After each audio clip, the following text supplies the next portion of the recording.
Alright, we are out today doing some maintenance on the bikes. We'll be riding both of them in this video. And the maintenance I'm doing is running them.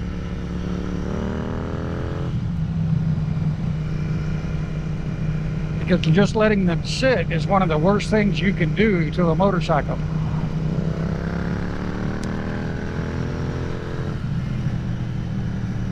This lack of use ends up causing some of the biggest problems you can have.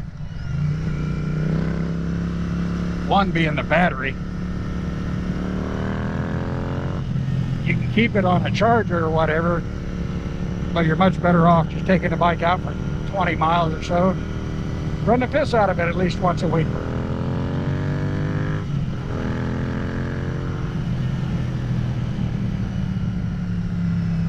This road's a little wet, so I can't get too crazy here.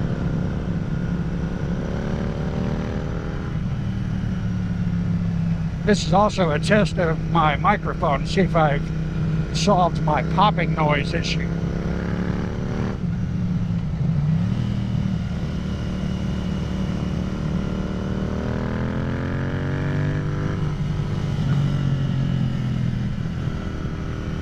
And there is a stark contrast between this bike and the Janus, and I was really looking for that. I wanted there to be a big contrast between the two bikes. I didn't want them to be similar in virtually any way. I wanted them to be a totally different experience from each other.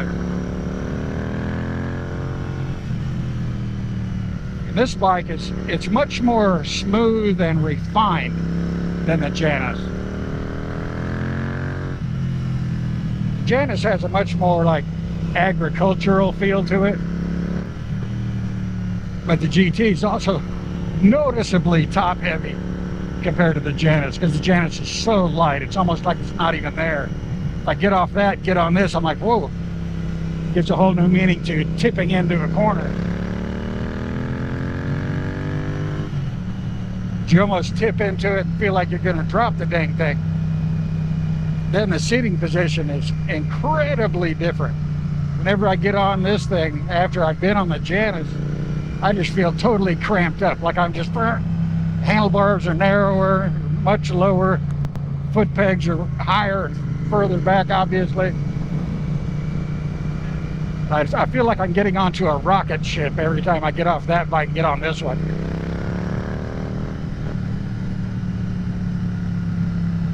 That and the noise falling out of the back of this thing doesn't hurt anything.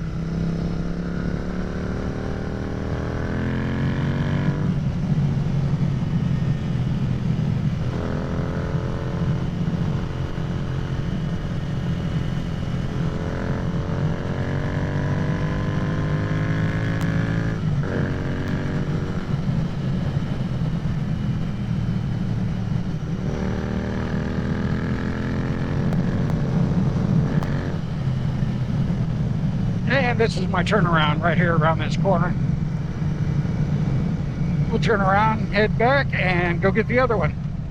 Blow the cobwebs out of it. It's a little different, because not only am I running the battery on it, I'm also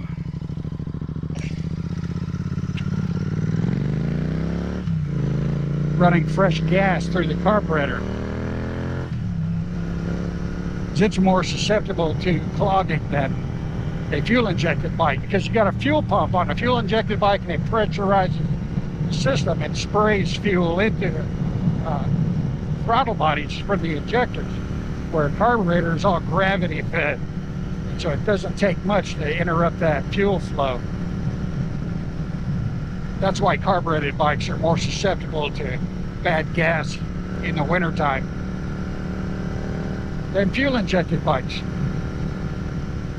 This is that hill I said where a lot of the bikes have trouble maintaining 55 going up this hill. I'll speed up a little bit. Alright, so I'm up to 50. When I get through the next left-hand turn, it's going to get extremely steep. The 350s, the Janus, the Himalayan, none of them could get over this thing above 50. This bike will accelerate up this. Oh, got cars coming.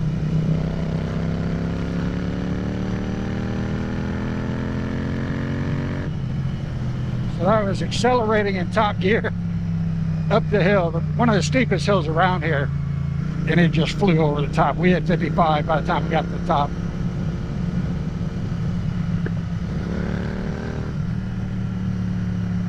So to me, this 650 is just fine, got plenty of power. It's not racetrack power, but out here on the street, you don't need racetrack power.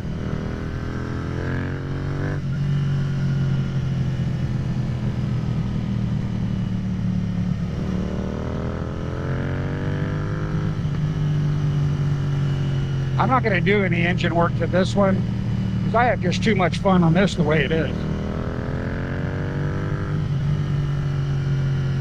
Alright, so let's kill this and get on the other bike. So the GT is back in its spot. I hate leaving this thing sitting out, but I do have a cover that I put over it now. Even though I'm not real thrilled with bike covers. Janus requires a little warming up. It won't fire up and take off as quickly as the GT does. You know, even though it's sitting here idling, it's still not warm enough to like let me goose the throttle. I guess it is now. If it's not warmed up yet, it'll die if I do that. So we're probably good enough to take off.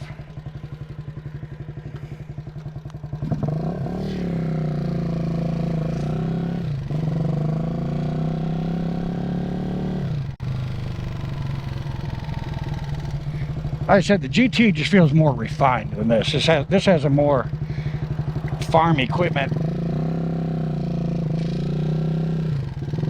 implement type feel to it.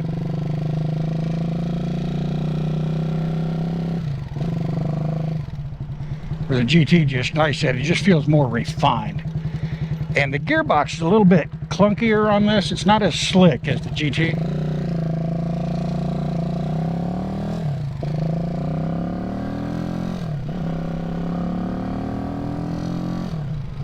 But that being said, this does not miss a shift. I haven't missed a shift on this bike since I've had it. Even though the shifting process is, now like I said, it feels more clunky. It just works. It goes into gear. Where I have missed plenty of shifts on the GT. Even though it feels much more smooth and refined. And the weight of this thing is just absolutely ridiculous. And it's not a big bike, it's bigger than a supermoto, but not quite as big as a full-size motorcycle like the Continental GT. It's much smaller than that.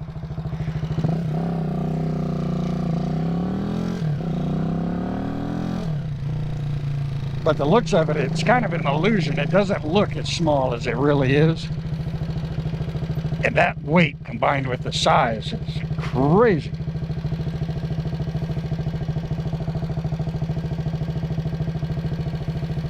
Check out the guys in the black truck.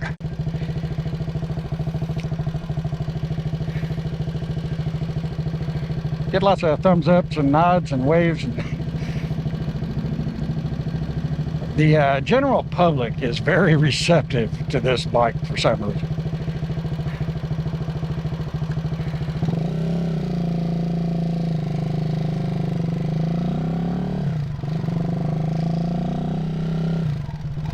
I assume it's just a much more friendly looking bike. Kind of like the old Honda. You meet the nicest people on a Honda ads. People don't seem to be intimidated or anything. They're not afraid to come up and talk to me or anything on this bike, where like on the GT they might be a little reserved, or if I was on, you know, a big Harley Softail or something, it might be a little more reserved. Not the touring bikes, but kind of the more chopperish looking ones. Sons of Anarchy type shit.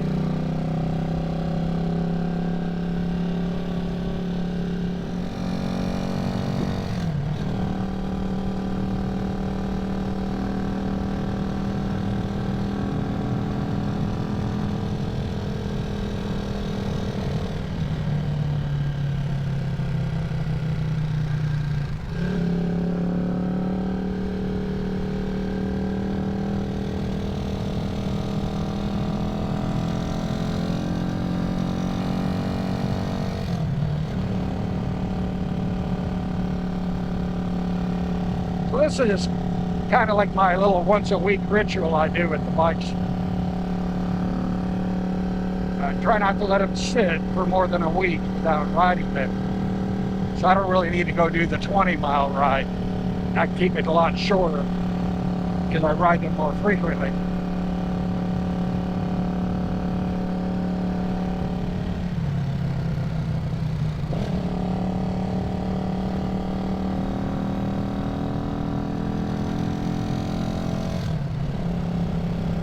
On shakedown days like this, I make sure to ride both of them back to back.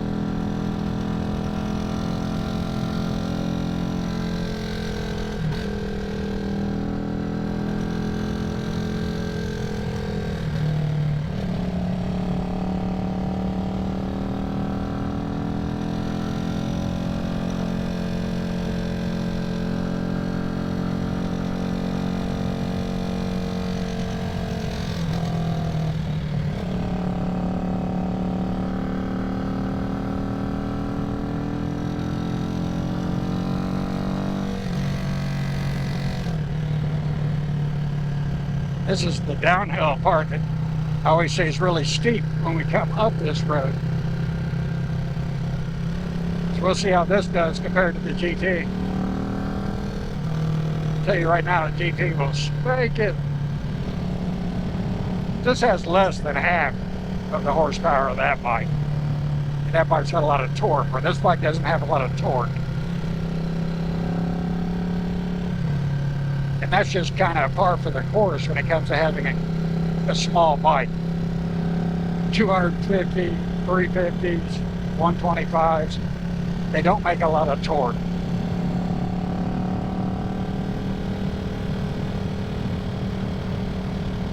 Now that being said, the Himalayan 411 had some decent torque for its size. And if anything ever goes wrong with this engine, that might be an engine I look at squeezing into this. I think that 411 engine in this bike would be killer.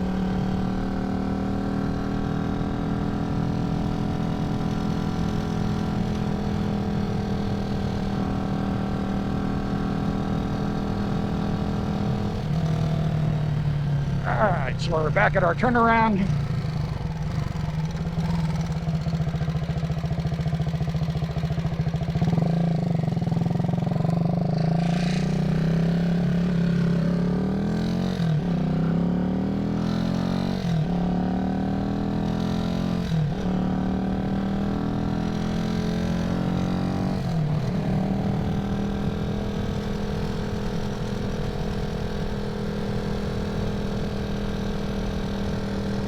That's an old abandoned railroad tracks turned into a hiking trail.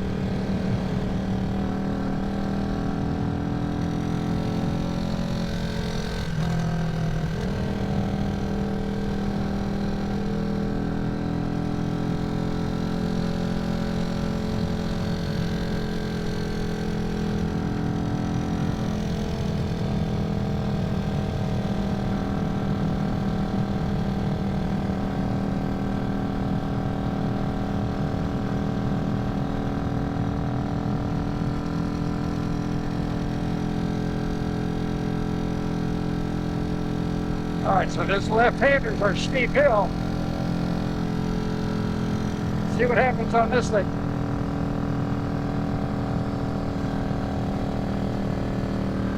Wide open, dying, we're going down, 40. And we crested it at about 42. So yeah, that's exactly what the Himalayan did on that hill. The 350s have to shift down going up that. So this did fine. Like I said, it's right about that Himalayan power range. But I'd really like to have that Himalayan torque. I think that'd be kind of sweet to have.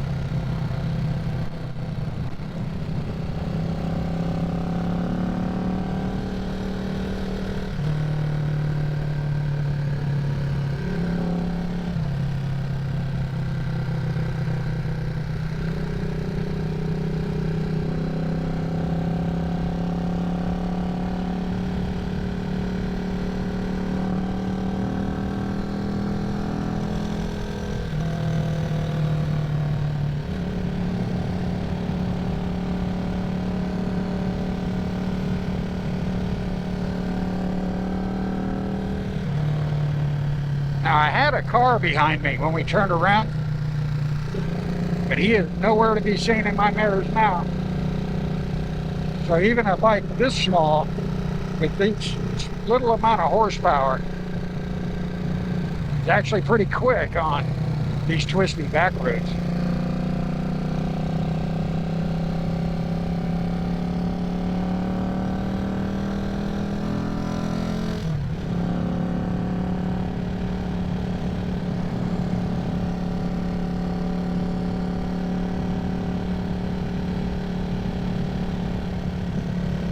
Alright, so that was my shakedown runs of the bikes.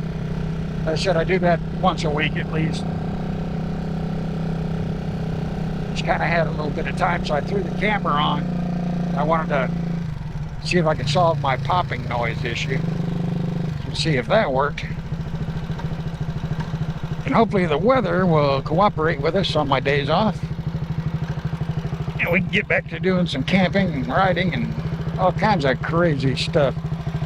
There's a road, I wanted to do another installment of my best roads in Virginia, because this is Route 60 right here.